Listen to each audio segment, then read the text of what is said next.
Today, we're going to be celebrating 33 years since Harley Quinn made her debut in Batman the Animated Series.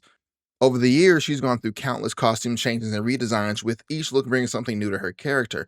Despite the many different variations, I've narrowed it down to my top 10. Whether you're a longtime fan or just curious about how Harley's style has changed over the decades, this is a fun little chance to revisit some of her most popular and some of her least known looks. Fair warning, I'm not a fashion expert, so I may get some things incorrect, but we'll have fun with it. Starting at number 10, we have her look from the DC AMU movie Justice League Apocalypse War. This is a very simple design. The entire top of her head is based off her classic look: red and black jester's hat with white balls on the tips, white face paint with red lipstick, and a domino mask. She has red and black fingerless gloves that go all the way up to her biceps, red and black corset, black booty shorts, red and black leggings with alternate colored diamonds on her thighs, and some basic red and black shoes. There's absolutely nothing special about this, and I have no clue why I like it so much. It could be just the fact that it uses the classic headpiece. I'm not sure. Number 9 is from the movie Batman Assault on Arkham. Man, this look was so damn good. The classic headpiece makes a return, but instead of the balls on the hat and the neck collar being white, they're black. And while she does paint her face white, she puts on eyeshadows, which really adds depth to the look. On her right arm is a black sleeve, and on her left arm is a black studded bracelet with black fingerless gloves. No corset this time, but a nice red and black crop top shirt. On that lovely waist is a black studded belt, black and red tights with red diamonds on the left thigh, and some nice black boots. This was a great look for Harley. It looks like something I would expect her to wear after separating from the Joker. The removal of any white colors aside from the face paint gives it an enticing dark feel. But moving on to number 8, we have Harley's Arkham City design. From my favorite Batman game of all time, we have one of the best video game designs for Harley Quinn.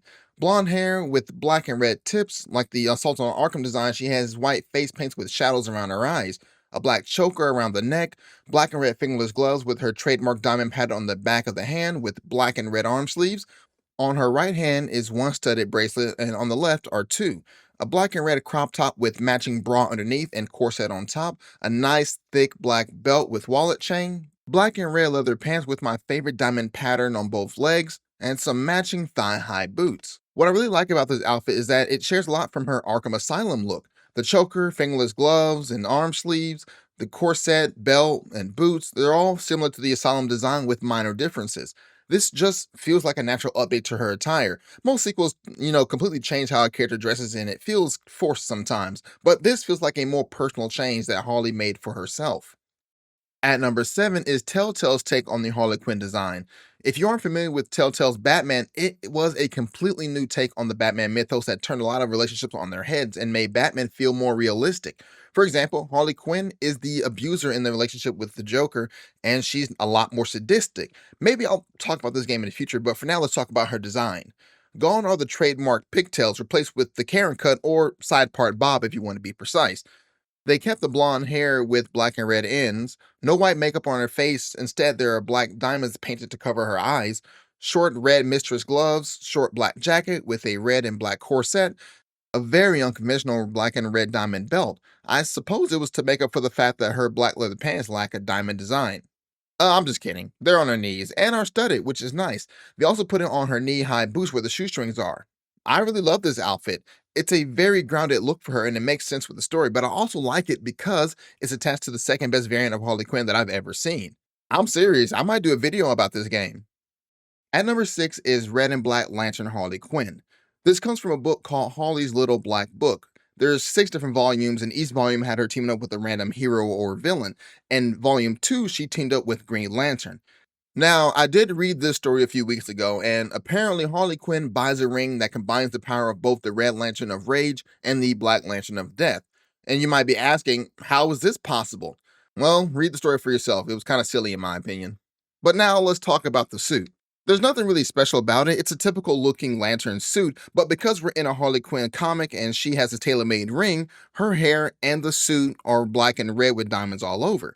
This is a pretty amazing looking suit for a one-time thing, and I kind of hope we get to see it again. Like, imagine if it showed up again during the absolute main DC Universe crossover event. That would be fantastic. At number 5 is the Hammer Harleen armor from the Harley Quinn vs. Apocalypse story. This suit is so cool. She retains her blonde hair with red and blue tips, but everything else is drastically different.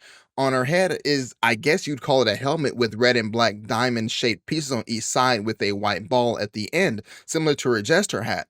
She sports a chainmail top with red forearm long gloves with black stripes. On her midsection is an armored skirt with a black and red star on the right and a red and black diamond on the left. The end of the skirt is black and red, finishing with knee high black and red boots with black stripes like her gloves. This is a killer look for Harley Quinn, and I just wish that her writing wasn't in the toilet so I feel compelled to read these stories. But I will say this, Harley Quinn has some of the most interesting crossover designs I have ever seen. I mean, if I wanted to, I can make a whole list about that too. At number 4, we have a short redesign that comes from the end of 2020 Suicide Squad comic number 11. She wore it for like 3 panels. It's a very nice and updated look to her classic design. While keeping her red and blue tipped blonde hair, she sports a red and black button up coat, which honestly kind of looks like a butler's coat with a tail on the back end. On the coat are diamond patterns on her shoulders, forearm, and the inner part of the butler coat. The pants are almost identical to her classic look in terms of design, aside from the fact that they are pants and not tights. And on her feet are some nice red and black boots.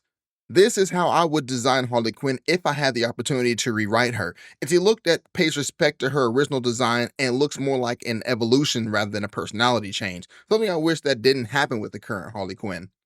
At number 3 is Harley Quinn's stealth suit created by the Batman himself in the Batman White Knight presents Harley Quinn issue number 6. Jesus, that was a mouthful. This is another one-time suit that Harley Quinn wore during a sneaky mission while working with Batman. It's basically her classic suit, but instead of red and black, it's gray and black. No jester hat or makeup, but a hood instead. Around her neck is a collar belonging to her past tense hyena, Lou. The suit also has its own utility belt that holds her hammer and is blade resistant, which has nothing to do with the way it looks, but it was fun to note. This suit is just perfect for her, and I think one of the main reasons why I love this suit so much is that it gives off a strong mommy vibe, if you know what I mean. I mean, just look at her hips. Would make Elastigirl jealous. At number 2 is a look that needs no introduction. Classic Harley Quinn. The first look, the reason this video exists. I don't even have to describe how the suit looks because everyone already knows it. So briefly, I'll explain why it's such an important suit to me and why I like it so much. Now, for many of the 90s kids, this was the first and only version of Harley Quinn. From Batman the Animated Series all the way up to the Arkham games, this was the Harley Quinn I knew and loved. While she was crazy, she was also highly intelligent and proved multiple times that she was capable of being her own villain if she really put her mind to it. This was before Adam Glass changed her origin and slowly started to ruin her character. There's a reason why she's called Deadpool 2.0. And to avoid going off on a tangent, if you want to see my issues with Harley Quinn, check out my review of Suicide Squad Kill the Justice League where I talk more about her. Classic Harley Quinn is such an amazing character, and she will always be one of my favorite female comic book characters, even when DC is shoveling nonsense like this. But, if classic Harley Quinn is number 2, what's in the number 1 spot? Well, before we get there, here are a few honorable mentions that didn't make the cut. Gotham Knights, Cape Crusader, and Arkham Asylum. All great looks that just couldn't make it. Now, on to number 1, we have her look from the Arkham Knight game. Out of all the designs for Harley Quinn, next to her classic look, this is the outfit that lives rent-free in my head. Now, her night outfit doesn't really share many similarities like the city one did. Aside from the hair, white face paint, and red lipstick, everything else is pretty much different. She wears a black and red corset with white puff sleeves, a black and white frilly skirt, and numerous belts all over the damn thing. On her right arm was a red bracelet and a white cuff that came up to her forearm, while on her left arm she had a black bracelet with a white cuff that came up to her bicep. Like most of her look, she wears black and red leggings with alternate colored diamonds on her thighs, with the addition of diamond studs on her knees, much like the Telltale version of her. Lastly, some black and red combat boots that, for whatever reason, weren't tied, and it bothered me every time I saw her. Now, some might be wondering how I place this over the classic look. Well, honestly, I don't know. Something about this look activates my neurons. Maybe I have a thing for maids and haven't fully realized it yet. But what's funny is that this is probably one of the worst written versions of her character before Adam Glass got his hands on her. Paul Dini was kicked off the Arkham Knight story, and to this day, I'm convinced he's the best person who knows how to write Harley Quinn. But that was my top 10 favorite Harley Quinn designs over the 33 years she's been around. Despite me not liking where she's at, I'm still glad to have had the chance to experience her in her prime. What are some of your favorite Harley Quinn designs? Tell me about your history with the character and how you feel about her current direction in the media. Please leave your comments down below, hit the like button, and subscribe so I can see you in the next one.